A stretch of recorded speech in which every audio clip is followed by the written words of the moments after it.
1.5 வருஷமா நான் ஆர்சிஎம்ல இருக்கேன். என்னுடைய அப்ளைன் பார்த்தீங்கன்னா இவங்க தான் குருவம்மான்னு சொல்லுவேன். அவங்க பேர் குணவதி. குருவம்மா அப்படின்னு கேட்டீங்கன்னா அவங்க உட்காந்துருப்பாங்க, பேசினே இருப்பாங்க, டக்குன்னு ஒரு ஆள் பிடிச்சி உள்ள போட்டுருவாங்க. அந்த மாதிரியான கேரக்டர். ஒருத்தர் லிஃப்ட்டுக்கு கொடுக்குறாரு, லிஃப்ட் கொடுக்குறவரை லிஃப்ட் பண்ணி விடுறாங்க ஆர்சிஎம்ல சேர்த்து. அவருக்கு என்னென்ன பிரச்சனை இருக்குன்னு கேட்டு அவருக்கு உடனே இதை சாப்பிடுங்க, அதை சாப்பிடுங்க, அதை சாப்பிடுங்கன்னு சொல்லுவாங்க. அது மாதிரி ஒரு அப்ளைன் எனக்கு கிடைச்சாங்க. அவருக்கு மேலே இவங்க ரவி சார், இவங்க உஷா மேடம் எல்லாம். நான் வரணும் இல்லையா எனக்கு மெசேஜ் வந்துட்டே இருக்கும், நான் வரணும் இல்லையா எனக்கு ஃபோன் வந்துட்டே இருக்கும். அந்த மாதிரி எல்லாருமே என்னை வந்து கேர் பண்ணாங்க. நான் அதுதான் ஆர்சிஎம்னுடைய அந்த குடும்பம் அப்படின்ற இந்த விஷயம். நம்ம எங்கே போனாலும் இந்த வெளிநாட்டு மோகம், வெளிநாட்டு விஷயங்கள் தான் இப்போ நிறைய நமக்குள்ள இருக்கு. சுதந்திர போராட்ட காலத்தில் பார்த்தீங்கன்னா சுதேசி இயக்கம்னு சொல்லுவாங்க. அதனால நம்மளுடைய உள்நாட்டு பொருளை வாங்குறது, உள்நாட்டு பொருளை, உள்நாட்டு உற்பத்தியை ஊக்குவிக்கிறது. அதை தான் இன்னைக்கு ஆர்சிஎம் பண்ணிட்டு இருக்காங்க. இங்க இருந்து 500 வருஷத்துக்கு இவங்க போட்டிருக்கிற தொலைநோக்கு பார்வை, 500 வருஷத்துக்கு நம்ம உள்நாட்டு பொருள் தான் யூஸ் பண்ண போறோம். இப்ப பாத்தீங்கன்னா உலக அளவுல பொருளாதார வளர்ச்சியில பாத்தீங்கன்னா நம்ம 4வது இடத்துக்கு போயிருக்கோம். என்ன காரணம் பாத்தீங்கன்னா நம்மளே நமக்கான பொருட்களை உற்பத்தி பண்ணி அதை நம்ம பயன்படுத்தும் பொழுது அதுக்கு உண்டான வரி, அதுக்கு உண்டான வட்டி எல்லாமே நம்ம கிட்டே தான் இருக்கும். இதுதான் இதனுடைய முதல் நோக்கம். இதனுடைய ஆர்சிஎம்னுடைய மிகப்பெரிய ஒரு ஃபியூச்சரே இதுதான்.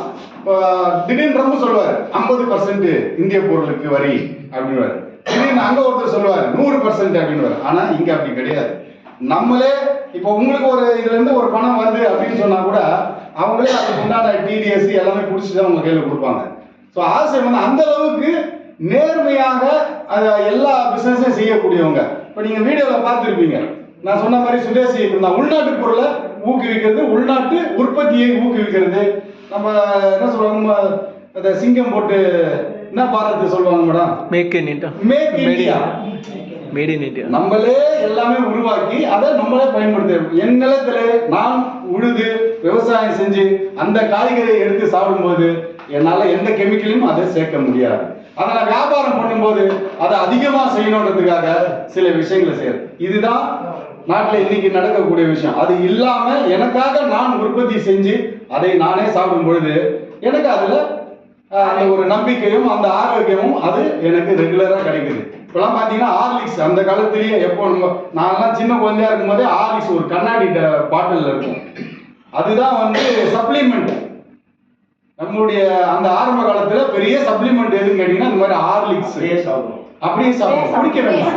எங்க அம்மாவும் அதே தான் சாப்பிட்டா, அவரும் சொல்லுவாரு. அந்த மாதிரி இருந்தது. இன்னைக்கு நம்மளுடைய நிலைமை என்ன ஆயிருக்குன்னு பாத்தீங்கன்னா இந்த மாதிரி சப்ளிமெண்ட்டை எடுக்கக்கூடிய சூழலுக்கு நம்ம தள்ளப்பட்டிருக்கோம். நம்ம கண்ணு பார்க்கணும். அதாவது பசங்க எல்லாம் எப்படி கவர் பண்ணுவாங்கன்னா கலர்ஃபுல்லான ஒரு சாக்லேட் வச்சிருக்கோம். அது சாப்பிட்ட உடனே அந்த பசங்களுக்கு அது பிடிச்சி போயிடும். அதே தான் கேட்பாங்க. பார்வை, நம்முடைய பார்வை தான். நமக்கு எந்த சுவையும் முதல்ல நமக்குள்ள வராது. நம்முடைய பார்க்கும்போது அதை கலர்ஃபுல்லா அப்படியே மேடம் சொன்னாங்க பாருங்க, பஜ்ஜி போண்டாலாம் சுட சுட போட்டு வச்சுக்கிறாங்க. அதை பார்க்கறோம், அது சாப்பிட்டா அது என்ன கன்றாக இருக்குமோ அது அப்புறம். ஆனா பார்க்கும் பொழுது அது அப்படியே ஆவி பறக்க செகன்னு இருக்கும்போது ஐயோ சாப்பிடணுமே அப்படின்னு தோணும். இதுதான் முதல்ல நமக்கு ஏற்படுற ஒரு மயக்கம். இதுல இருந்து தான் எல்லா விஷயங்களும் அப்படி அப்படியே ஸ்டார்ட் பண்ணி நம்மளை எதுவுமே மயக்க நிலையிலே போடுறோம். ஹாஸ்பிட்டல்ல மயக்க நிலையில போடுறோம். அதை தவிர்க்கிறதுக்காக தான் இப்போ டயபெட்டிக் சொல்லுவாங்க. டயபெட்டிக் வந்துச்சுன்னா சும்மா இருக்காது. அது வந்து ஒரு 2-3 பேர் கூட அப்படியே தோல் அப்படியே கை போட்டு அப்படியே நடந்து போகும். என்னன்னா கிட்னி, ஹார்ட், லிவர் எல்லாரும் சேர்த்து வச்சுன்னு போவார். இப்போ ஏதோ ஒரு பிரச்சனை ஆனாதான் அது டயபெட்டிக்னு நமக்கு தெரியும். அதுவும் தெரியாது, சும்மா தான் நம்ம விளையாடிட்டே இருப்போம். இப்போ டாக்டர் கிட்ட போனாங்க, உனக்கு சுகர் 300. ஓகே, எனக்கு பீஸ் 500. அதை போட்டோன்னே வாங்கிடுவோம். அவர் என்ன சொல்லுவாரு, ஒரு கிளிமிப்ரைட், கிளிபிசைட், கிளைகோன் இப்படி ஒரு மாத்திரை. இது சாப்பாடுக்கு முன்னாடி, அப்புறம் இது சாப்பாடுக்கு பின்னாடி மெட்ஃபார்மின் அப்படின்னு கொடுப்பாரு. ஆமா ஆமா, இந்த கலர் அந்த கலர் அந்த கலர், இதுல சிவப்பு போட்டுருக்கோம், இதுல நீல போட்டிருக்கோம், இதுல பச்சை போட்டிருக்கோம், இதெல்லாம் வச்சிருக்கிறாங்க. அதை போட்டோடனே சாப்பிடுவாங்க. சாப்பிட்டோடனே என்ன பண்ணணும்னா இன்சுலின் சுரக்க ஆரம்பிக்கும், டயபெட்டிக்கு ஓரளவுக்கு அப்படியே குறைஞ்சி நம்ம சுகர் குறைஞ்சிடும். ஆனா அவர் தோல்ல கை போட்டு கூட்டு போனார்ல, கிட்னி, லிவர், ஹார்ட், அவங்களாம் அங்கே தான் நிற்பாங்க. அவங்க எப்படி திரும்பி வருவாங்க? வர முடியாது. அவங்க திரும்பி வரணும்னா நம்ம நியூட்ரி சார்ஜ் சப்ளிமெண்ட் எடுத்தோம்னா மட்டும்தான் அவங்களால திரும்பி பழைய நிலைமைக்கு வர முடியும். ஸோ அந்த சூழ்நிலைக்கு நம்மளை கொண்டு வந்து விட்டது இந்த உலகம், இந்த சமுதாயம், இந்த வளர்ச்சி, இந்த அறிவியல் எல்லாமே. அந்த அறிவியல் இல்லாம மேடம் சொன்ன மாதிரி மிஷின்ல அரைச்ச மஞ்சத்தூள்ல குர்குமின் இருக்காது. இருக்கும் ஆனா இருக்காது. நம்ம உடைச்சு பார்த்தா இருக்கும், ஆனா அரைச்சு பார்த்தா இருக்காது. ஏன்னா அந்த மிஷினுடைய வேகம், அதனுடைய உஷ்ணம் அது எவாப்ரேட் ஆயிடும், காத்தோட கலந்து போயிடும். அது கலந்து போயிடுச்சா நமக்கு அது எந்த உபயோகம் இல்லை, வெறும் சக்கையை தான் நம்ம தின்னு போறோம். அதனாலதான் உரல்ல அரைக்கிற முறை, அந்த முறையில அரைச்சு பெரிய உரல் வச்சிருக்காங்க. மேடம் பார்த்து சொன்னாங்க, பெரிய உரல் வச்சிருக்காங்க. என்னையே ஒரு நாள் கூட்டும் போவாங்க மேடம், அவ்வளவு பெரிய உரல் நான் பார்த்ததே இல்லை.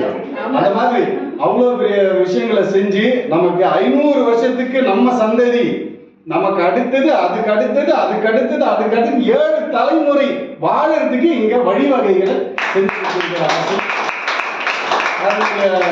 நிறுவனர் தலைவர் TC சாப்ராஜி அவர்களுக்கு என்னுடைய பணிவான வணக்கங்களை தெரிவித்துள்ள என்னுடைய அப்ளைகளும் தெரிவித்துள்ளேன்.